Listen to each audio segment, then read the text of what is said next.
Today's word is conundrum.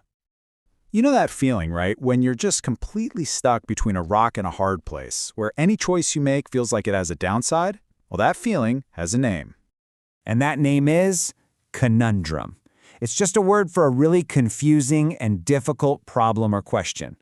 Let's make sure we're saying it right. Conundrum. Okay, now let's lock in the spelling. It's C-O-N-U-N-D-R-U-M. Conundrum. So, when you think of a conundrum, think of words like puzzle, riddle, or dilemma. That's the kind of vibe it has. And the absolute opposite, that would be a simple solution, total clarity, or a clear answer.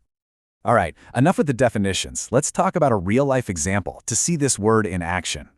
So, picture this. Your friend totally forgot to do their homework, and they ask if they can copy yours. Okay, choice number one, you let them. But what if the teacher finds out? You could both get in some serious trouble. Then there's choice number two, you just say no. But then you risk really hurting your friend's feelings. So, what do you do? See, there's no easy way out. That right there is a classic conundrum. But here's a thought. What if there's a third option?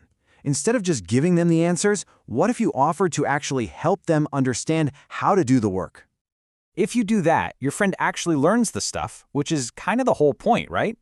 Plus, nobody gets into trouble, and honestly, you end up being a way better friend. It's a total win-win. Look, life is going to be full of these tricky situations, these conundrums. But remember this, every single one you face and every thoughtful choice you make to solve it just makes you that much stronger and that much wiser.